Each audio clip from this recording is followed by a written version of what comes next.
आए मिलकर कहेंगे प्रेज, हालेलुया। सब मिलकर कहेंगे, सारी जमात कहेगी हालेलुया, प्रेज, हालेलुया। करना जानते हैं वो क्या जुबानों में दुआ करें, प्रेज गॉड, हालेलुया। और रिबारी बारी बारी सबारा बारा सबारा बारा बारा इल्ला रिकोलो रोबी शबारा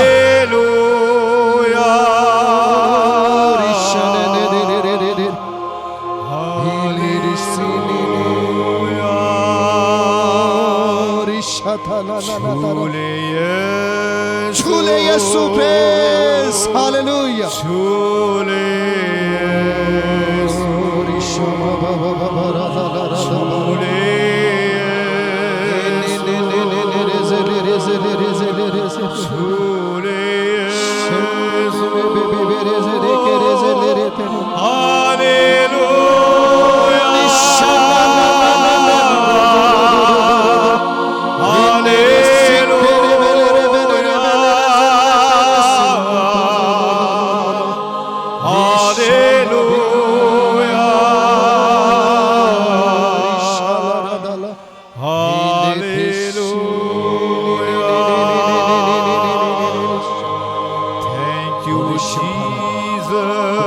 शुक्रगुजारी करते हैं तेरी हजूरी के लिए, मामूरी के लिए तेरी शुक्रगुजारी, खुदावंद तेरी सिताइश यीशु मसीह के नाम में, हालेलुया, प्रेज गॉड,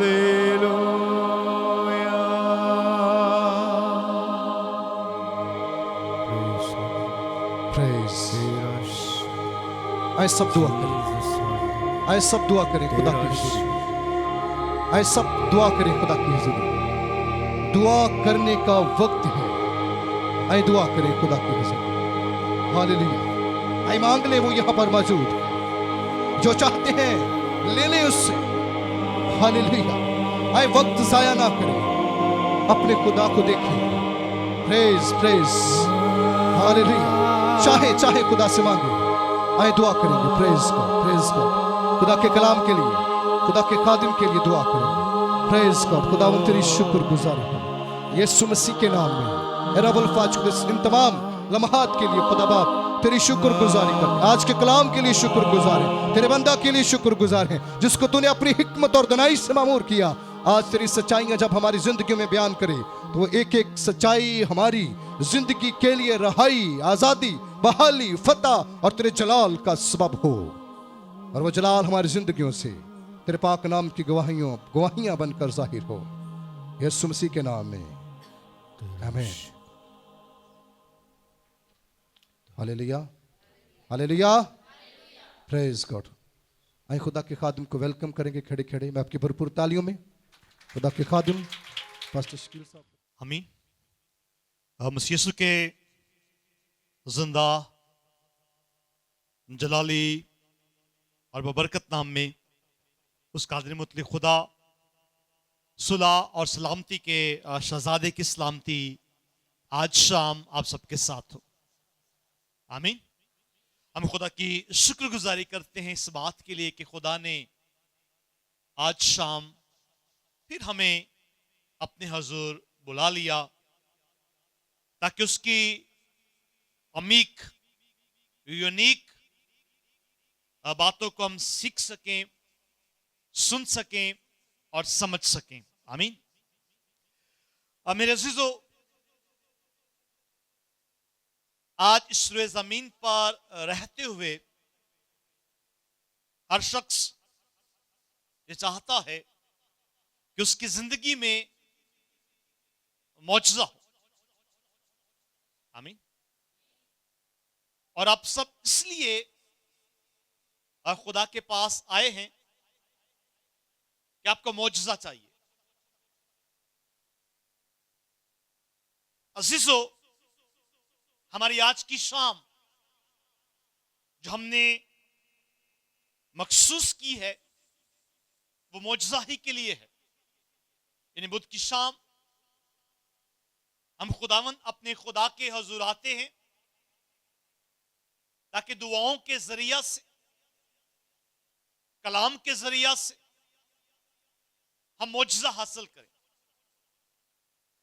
हमारी बीमारी मौजज़ाना तौर पर हमारी जिंदगी से दूर हो जाए, हमारी मुश्किलात मौजज़ाना तौर पर हमारी जिंदगी से दूर हो जाए। हम इसलिए खुदा के पास आते हैं आज शाम, यानी हर बुध की शाम हमारा यहां इकट्ठा होना इस बात के लिए है कि हम खुदा से मौजज़ा को हासिल करें। आमीन। सो अजीजों, जरूरत इस बात की है, चाहते तो हैं कि मौजज़ा हो, लेकिन होगा कैसे यह हमें मालूम नहीं। इस बात को समझने से हम कासर हैं। यूं तो खुदा के खुदाम और खुद कलाम खुदा बार बार हमें सिखाता है और खुदाम सिखाते हैं कि आपने अपनी जिंदगी में मौजज़ा रिसीव कैसे करना। लेकिन हम फिर भी इस बात को समझने से कासर हैं।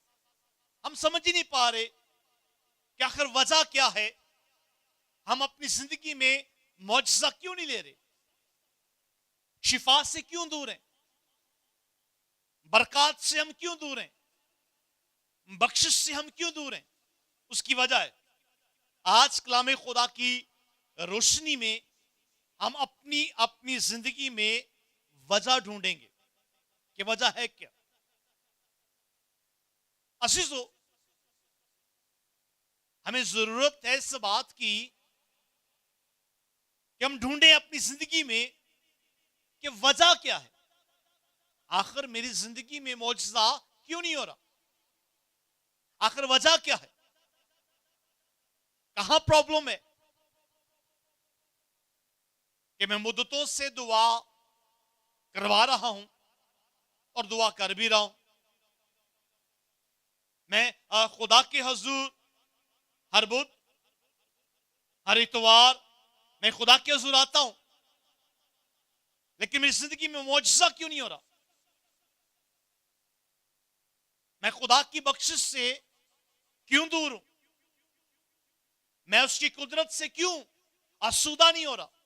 उसकी वजह है, उसकी वजह आज हम कलामे खुदा की रोशनी में देखेंगे। मेरे साथ हमारी सालाना मरकजी आयत पर हम गौर करेंगे। और आप सब जानते हैं कि किताबे मुकद्दस बाइबल में से खुदा ने हमें इस साल एक मजमून दिया है, और वो है ईमानदार का खुदा को पसंद आना। आमीन। और ये बहुत जरूरी है। आपकी तमाम तर रियाजतें, आपकी दुआएं, आपकी इबादत, आपकी बंदगी, वो सब कुछ एक तरफ है कि जब तक आप खुदा को पसंद नहीं आते। और हम बल तरतीब माह जनवरी से इस बात को सीख रहे हैं कि ईमानदार का खुदा को पसंद आना किस कदर जरूरी है। भाई, आप दुआ कर रहे हैं, उसके साथ साथ आपने इस बात पर भी गौर करना है कि क्या आप खुदा को पसंद हैं एज अ ईमानदार। हमने कुछ हफ्ता पीछे जाकर हमने एक बात को सीखा था कि देखो, अगर गुनाहगार की अदालत है तो ईमानदार की भी अदालत है, ईमानदार की भी अदालत होगी। और वो अदालत जो है उसकी बेस यही होगी कि क्या ईमानदार खुदा को पसंद है। अज़ीज़ों, मरकजी आयत की जाने बढ़ते हैं। अबरानियों 11वां बाब और उसकी 6वीं आया मुबारक हम देखते हैं खुदा के पाक और मुकद्दस कलाम में से। इब्रानियों 11वां बाब और उसकी 6वीं आया मुबारक लिखा है, और बगैर ईमान के उसको पसंद आना नामुमकिन है। इसलिए कि खुदा के पास आने वाले को ईमान लाना चाहिए कि वो मौजूद है और अपने तालबों को बदला देता है। आमीन। कलाम खुदा का पढ़ा, सुना, समझा और कबूल किया जाना हम सबों के लिए बायस से बरकत हो। शामिल के खुदा का शुक्र हो। अजीजों, यकीनन खुदा का शुक्र हो, क्योंकि वो अपने कलाम के जरिया से हमारी कांट छांट करता है, हमें जिंदगी गुजारने का तरीकाकार बताता है, बरकत, बख्शिश, बहाली लेने का तरीकाकार बताता है, और खुदा को हम कैसे पसंद आएंगे ये भी तरीका हम खुदा के कलाम में से मसलसल सीख रहे हैं। मसलसल हम इस बात पर गौर कर रहे हैं कि कैसे हम खुदा को पसंद आ सकते हैं। देखिए मेरे अजीजों, आप सब ईमानदार हैं, उसका सबूत यह है कि आप नमाज पढ़ते हैं। आप ईमानदार हैं, उसका सबूत यह है कि आप अपने खालिक हकीकी को सिजदा करते हैं। आप ईमानदार हैं क्योंकि आप इबादत में बैठते हैं। आप ईमानदार हैं कि आप बंदगी करते हैं। हाँ, अच्छी बात है, खुदा की हजूराना उसकी बंदगी करना, उसके हजूर सिजदा करना बहुत जरूरी है, अच्छी बात है। लेकिन उसके साथ साथ हमने उन बातों पर भी गौर करना है जिन बातों पर हम गौर नहीं करते। भी दुआ करते हुए, इबादत करते हुए, बंदगी करते हुए आपने अपने अमाल पर भी गौर करना है। आमीन। इसलिए खुदा का बंदा मुकद्दस याकूब अपने खत के अंदर और उसका दूसरा बाब और उसकी 20वीं आयत में यूं बयान करता है, मेरे साथ निकालिएगा, याकूब का खत और उसका दूसरा बाब, और दूसरे बाब की हम 20वीं आयत को देखते हैं। लिखा है, मगर ऐ नकम्मे आदमी, क्या तू ये भी नहीं जानता कि ईमान बगैर अमाल के बेकार है। सुने और गौर करें, आप सिर्फ ईमान ही से खुदा की पसंदीदा शख्सियत नहीं बनेंगे। हाँ जी, मेरा ईमान है, ओके गुड, लेकिन ईमान के साथ साथ आपके अमाल का भी तगड़ा होना जरूरी है।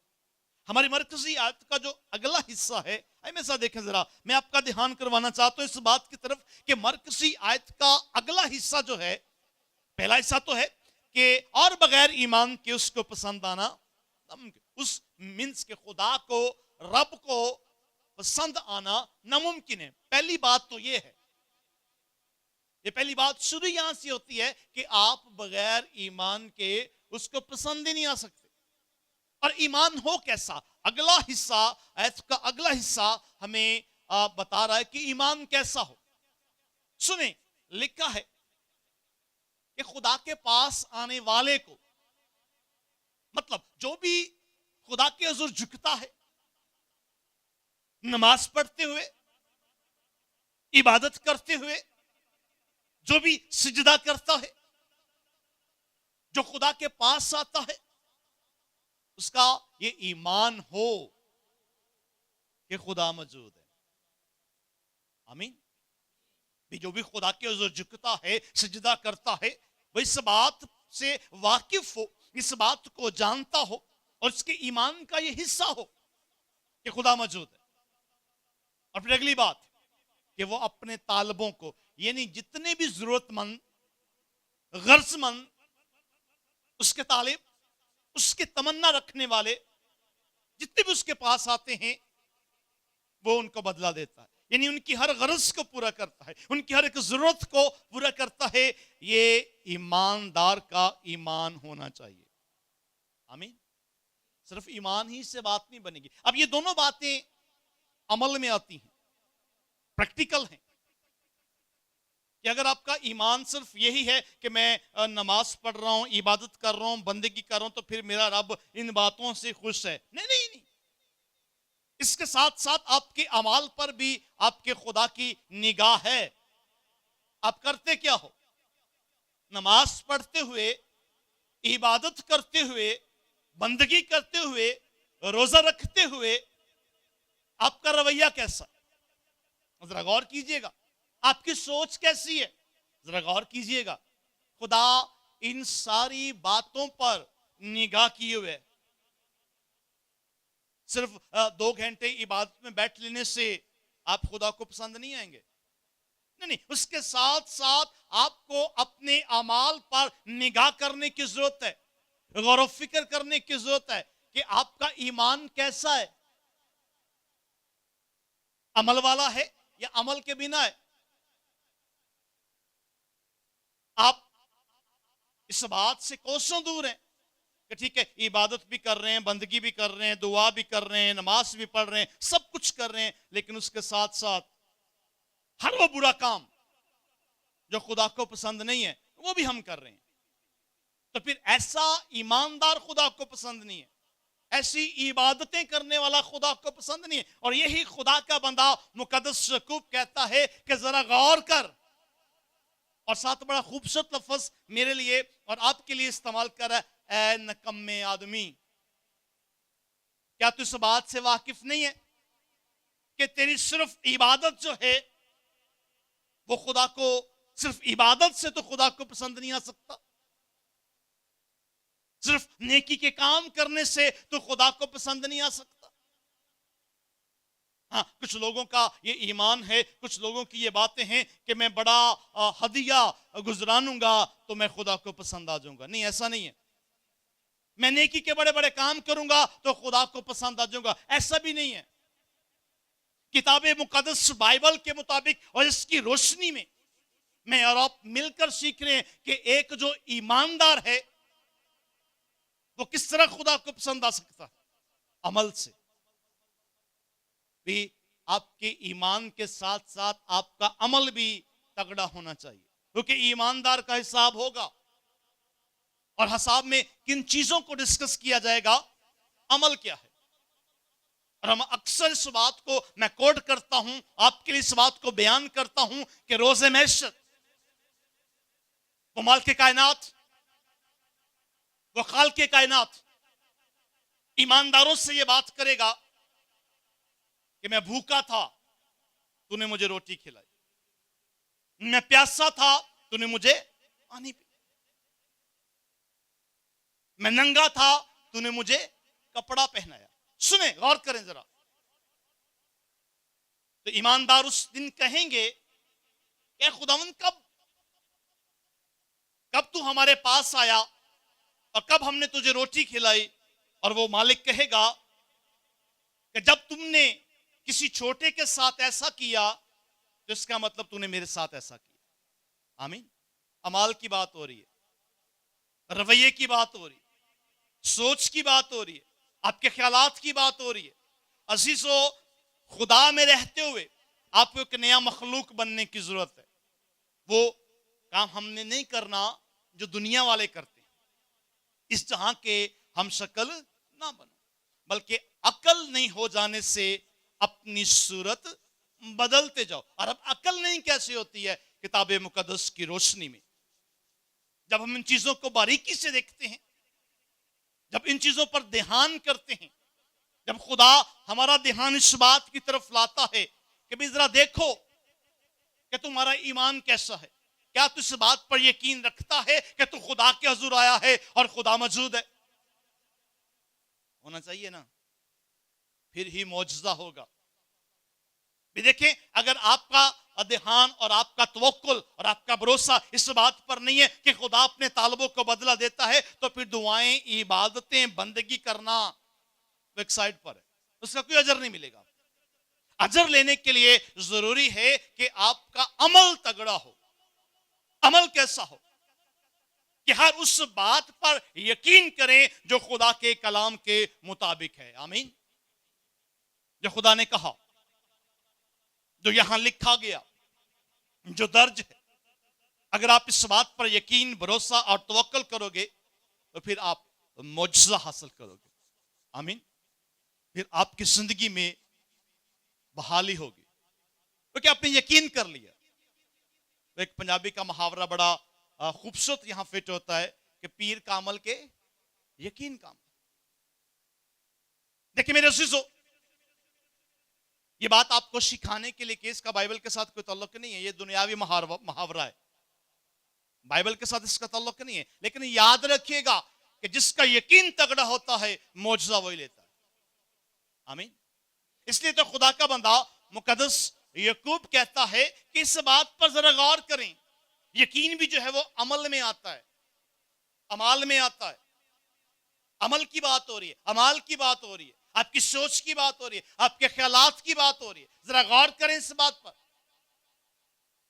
क्या आपका अमल इस कदर तगड़ा है? क्या आप जब खुदा के हुजूर आते हो तो आपका ईमान है, तवक्कुल है इस बात पर कि वो खुदा अपने तालबों को बदला देता है, यानी हर जरूरतमंद की वो जरूरत को पूरा करता है। तो अजीजों, किताब मुकद्दस पर जब हम ध्यान करते हैं तो हमेशा देखिएगा यूहन्ना रसूल की मार्फत लिखे गए अंजीली बयान में से उसका 5वां बाब, यूहन्ना की अंजील और उसका 5वां बाब और 5वें बाब की 46वीं आयत से यह वाकया शुरू होता है। यूहन्ना की अंजील उसका 5वां बाब और 5वें बाब की 46वीं आया मुबारका से ये बात शुरू होती है। और जरा गौर करना है, आज की शाम इस वाकया पर, इस बाबरकत वाकया पर मैं आपका ध्यान और ख्याल करवाना चाहता हूं। जरा सुनिए, लिखा है, बस वो फिर काना गलील में आया जहां उसने पानी को मैं बनाया था, और बादशाह का एक मुलाजिम था जिसका बेटा कफरनहुम में बीमार था।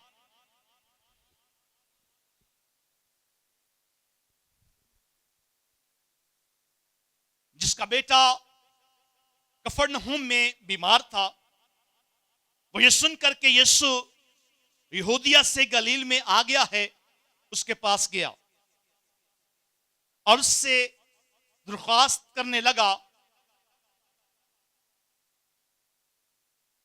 कि चलकर मेरे बेटे को शिफा बख्श, क्योंकि वो मरने को था। यीशु ने उससे कहा, जब तक तुम निशान और अजीब काम ना देखो हरगिज ईमान ना लाओगे। बादशाह के मुलाजिम ने उससे कहा, ऐ खुदावन, मेरे बच्चा के मरने से पहले चल। यीशु ने उससे कहा, जा, तेरा बेटा जीता है। उस शख्स ने उस बात का यकीन किया जो यीशु ने उससे कही और चला गया। वो रास्ता में ही था कि उसके नौकर उससे मिले और कहने लगे कि तेरा बेटा जीता है। उसने उनसे पूछा कि उसे किस वक्त से आराम होने लगा था। उन्होंने कहा कि कल 7वें घंटे में उसकी तप उतर गई। बस बाप जान गया कि वही वक्त था जब यीशु ने उससे कहा था, तेरा बेटा जीता है। और वह खुद और उसका सारा घराना ईमान लाया। आमीन। अजीजों, आपकी तवज्जो चाहिए, सुने, जरा गौर कीजिएगा। यहां क्या हुआ है? जनरल सी बात है, एक शख्स जो कि बादशाह का मुलाजिम है, वो मेरे और आपके आका खुदा यीशु के पास आया, क्योंकि आप इस ताल्लुक से मशहूर थे, हैं और रहेंगे कि जो भी उनके पास आता है वो हर तरह की बीमारियों से रहाई पाता है। इवन मेरे आका मेरे खुदा यीशु के लिए लिखा गया कि अंधे देखते हैं, लंगड़े चलते हैं, बहरे सुनते हैं, बीमार शिफा पाते हैं और मुर्दा जिंदा किए जाते हैं। आमीन, आमीन। कितनों का ईमान है इस बात पे? तो फिर मौजज़ा क्यों नहीं? मेरा पॉइंट आज की शाम यही है, और मेरी तमहीद जहां से मैंने आपको यह बात सिखाना शुरू की वो यही है भी ईमान तो रखते हैं, लेकिन मौजज़ा लेने से कासर है।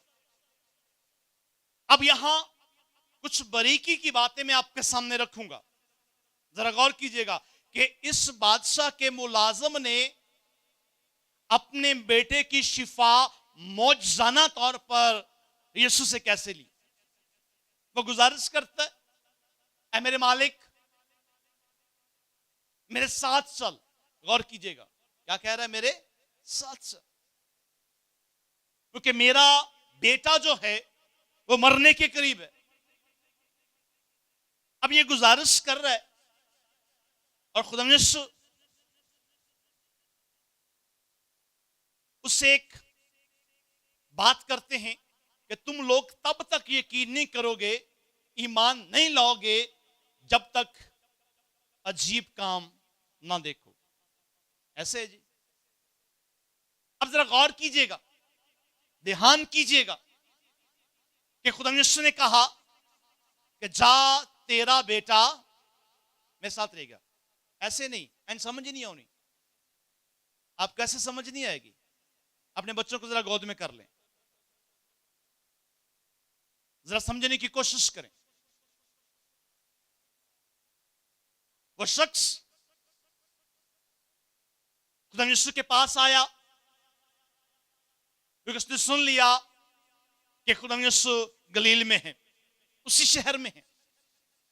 वो पास गया, एफर्ट की, सुना भी है, ईमानदार भी है, एफर्ट की है। खुदा उनके पास आया और गुजारिश करने लगा, दरख्वास्त करने लगा कि मेरे साथ चल, मेरा बेटा मरने वाला है, मेरे साथ चल और इसे शिफा दे। हम सब जानते हैं आज इस दौर में भी और उस दौर में भी कि जहां यीशु आ जाता है वहां शिफा हो जाती है। आमीन आमीन। और मुर्दा भी जिंदा हो जाते हैं। ये मेरे आका की शान है। और ये शख्स जानता है कि अगर यीशु ने इस बात की हामी भर ली, मेरे साथ आ गया, तो मेरा बेटा जीता रहेगा, वो मरेगा नहीं, क्योंकि उसकी हालत इस कदर खराब है कि वो मरने के करीब है। ये इजहार करता है, वो अपनी बेबसी का इजहार करता है कि मेरा बेटा मरने वाला है। अब जब खुदा यीशु मसीह रिप्लाई करते हैं तो आगे फिर वो गुजारिश करता है कि तेरी मेहरबानी, प्लीज उसके मरने से पहले मेरे साथ मेरे घर चल। अब देखिए यहां मरने से पहले मेरे साथ तो एक दफा मेरे घर चल और उसे शिफा दे। तो खुदावंद कहते हैं कि जा तेरा बेटा जीता है। अब यही गौर करना है इस बात पर कि तेरा बेटा जीता है।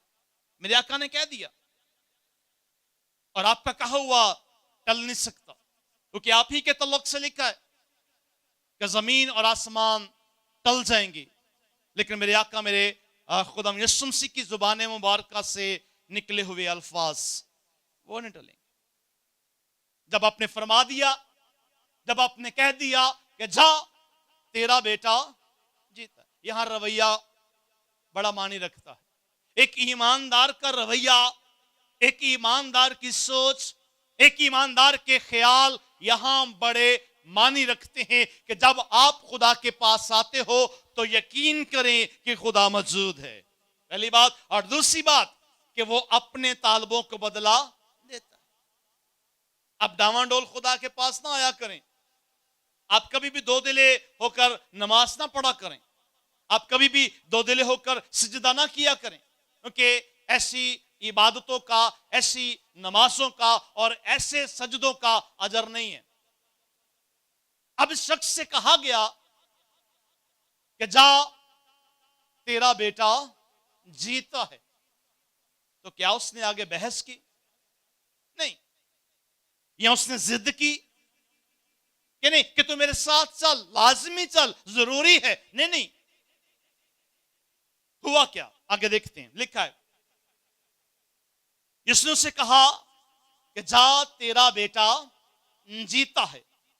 उस शख्स ने उस बात का यकीन किया जो यीशु ने उससे कही और चला गया। आमीन आमीन।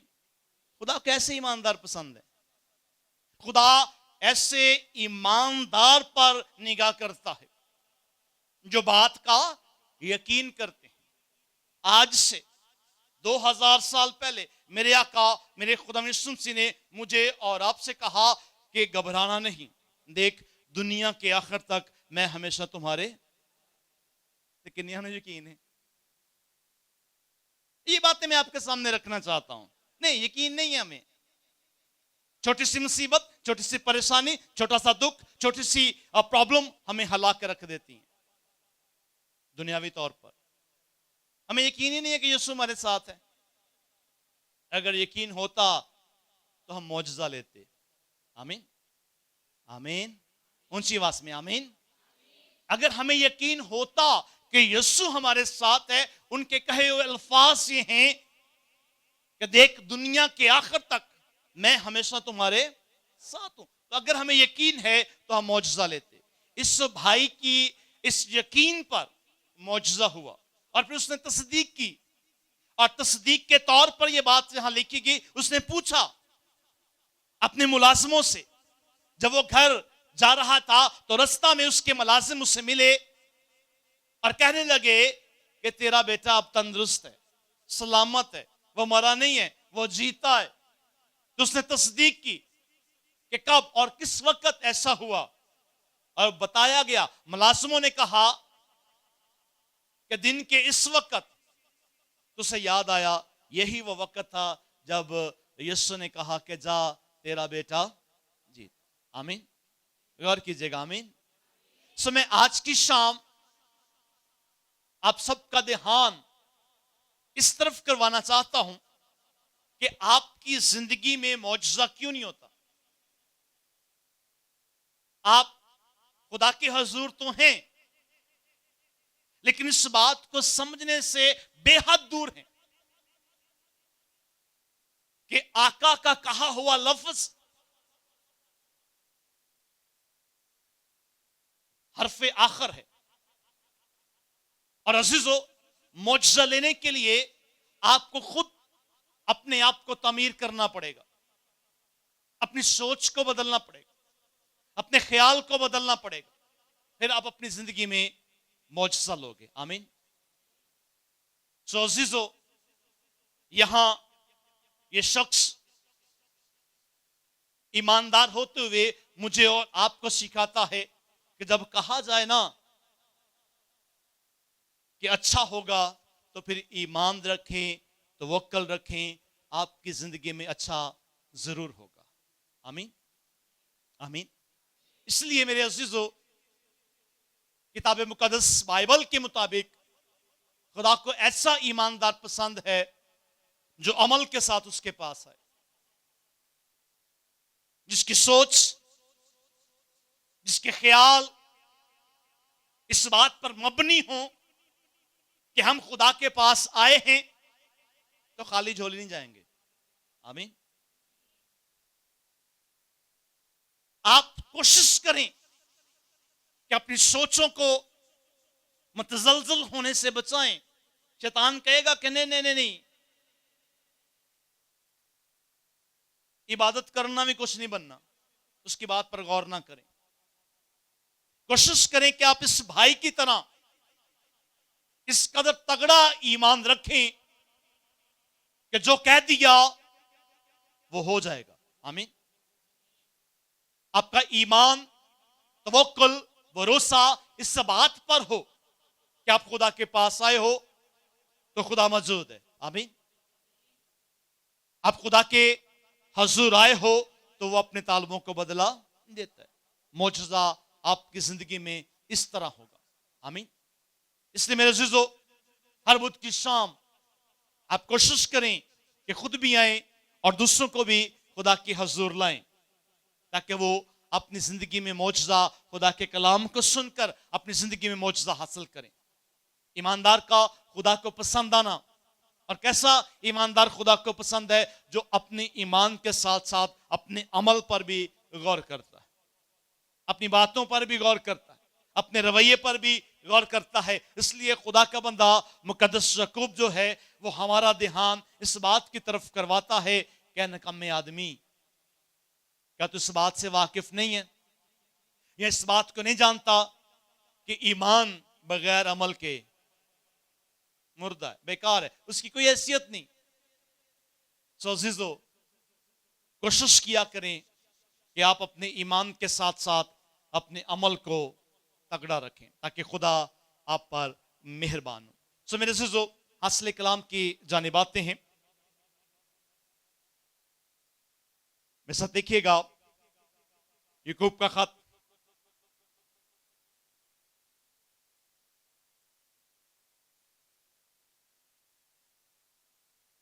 दूसरा बाब और 26वीं आयत लिखा है, गर्ज जैसे बदन बगैर रूह के मुर्दा है, वैसे ही ईमान भी बगैर अमाल के मुर्दा है। आमीन। और ये बात तस्दीक करती है, ये आयत इस बात की, इस मैसेज की तस्दीक करती है कि जिस तरह रूह के बगैर एक बदन जो है वो मुर्दा है, हिल नहीं सकता, उसी तरह ईमान जो है बगैर अमल के खुद से काम नहीं कर सकता। आमीन। आपके अमाल आपके ईमान का हिस्सा हो, और जब आप अमाल और ईमान के साथ खुदा के पास आओगे तो मौजज़ा होगा, और यही इस भाई के साथ हुआ। आमीन। बादशाह का मुलाजिम है, खुदा के पास आया, गुजारिश की, इल्तमास की कि मेरा बेटा मरने को है। तो मेरे आका मेरे खुदा ने कहा, जा तेरा बेटा जीता है। और हमने देखा कि बेटा जीता रहा। सो आप भी अगर मौजज़ा लेना चाहते हैं तो कोशिश करें इस बात पर आपका ध्यान हो, इस बात पर आपका ख्याल हो कि मैं खुदा के पास आया हूं, आई हूं, तो खुदा यहां मौजूद है, मेरी सुनेगा और बदला देगा। स्वयं अपने कदमों पर खड़े हों, अपने दोनों हाथ आसमां के खुदा की तरफ उठाएंगे। आज अपनी गुजारिशात इसी भाई की तरह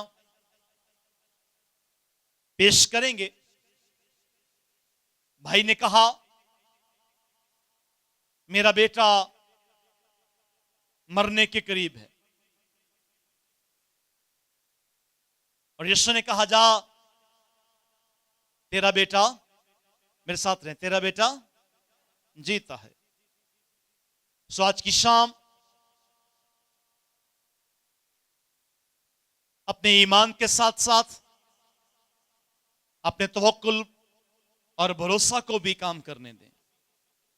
कोशिश करें कि आपका भरोसा तगड़ा हो इस भाई की तरह, और चल जाएं अपने घर बगैर किसी सवाल के, तो मुश्किलें आसान हो जाएंगी। आमीन। बीमार शिफा पाएंगे।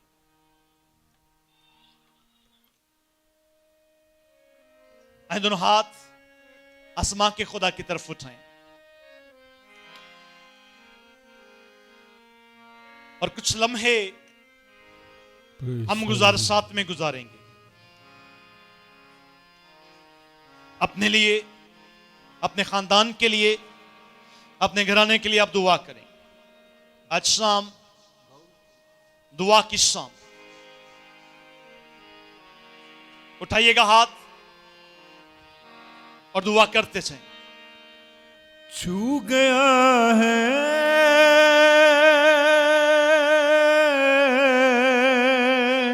आप दुआ करते जाएं। छू गया है यीशु का लहू गया मुझे छू, यीशु का लहू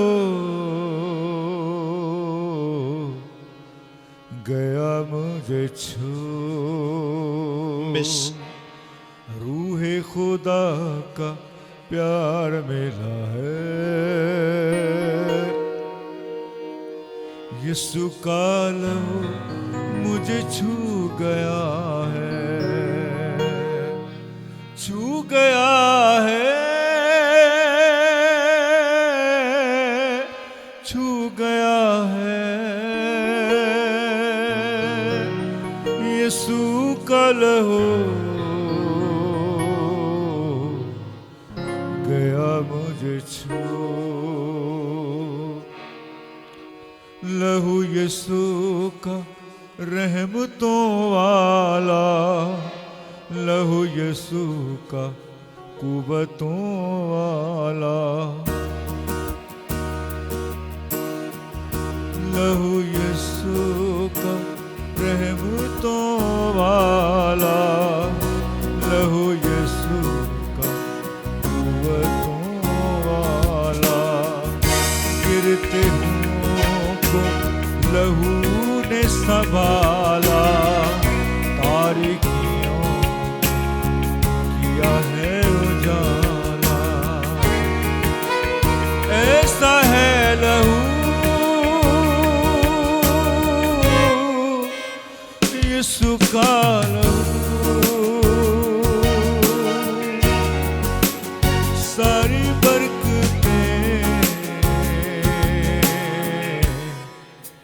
देता है लहू, सारी बरकतें देता है लहू। जी अपने हाथों को बुलंद कीजिएगा, सब दुआ करें, कोई भी जबान खामोश ना रहे, दरख्वास्त करें। यकीनन यीशु कहेगा कि जा तेरा काम हो गया, तो जाएं और मौजज़ा लें। मांगे खुदा से अपना मौजज़ा, मांगे खुदा से अपनी बहाली, मांगे खुदा से अपनी खुशहाली, मांगे अपनी शिफा और ले ताकि मौजज़ा हो। उठाइए हाथ, दुआ कीजिएगा।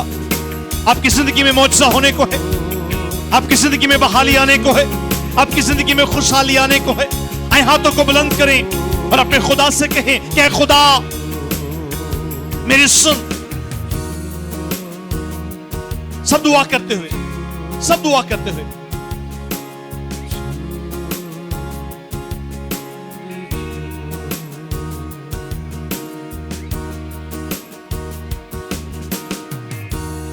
सब दुआ करें, सब दुआ करें, सब दुआ करें। रब अल्फाज खुदा तेरे शुक्र गुज़ार, आमीन। अपने हाथों को बुलंद कीजिएगा और अब खामोश हो जाए। समझबा पर खड़े हुए खादम के साथ मुतफिक होंगे। आए हम दुआ करें। जलाल के बादशाह, हम तेरी शुक्रगुजारी करते हैं आज इन बेटों और बेटियों के लिए जो तेरे हुजूर में हाथों को बुलंद किए हुए खुदा इसी भाई की तरह अपनी अपनी शिफा मांग रहे हैं, अपने बच्चों की शिफा मांग रहे हैं, अपने घर की शिफा चाहते हैं। खुदा इनसे फरमा, इनसे कह दे कि जा तेरे लिए हो गया। रब अल्फाज खुदा इनकी झोली भर दे। मैं तेरा खादम होते हुए खुदा आज शाम इन सब की दुआओं को लेकर तेरे पाक मसबा के सामने हूं। जिस किसी ने जो कुछ मांगा, ऐ मेरे परवरदिगार इनकी झोलियां भर दे। और आज शाम है खुदा तेरे पाक मसबा के सामने से कोई भी खाली हाथ और खाली झोली न लौटे। इन जिंदगियों पर है खुदा तेरी रहमत नाज़िल हो, इस भाई की तरह अपने बच्चों के लिए मौजज़ा देखें, अपनी जिंदगी में मौजज़ा देखें और तेरे नाम की गवाही हो। अपना हाथ बढ़ा और उनको अपने हुजूर याद फरमा। खुदा बाप, खुदा बेटे और खुदाए रुल कुद्स के नाम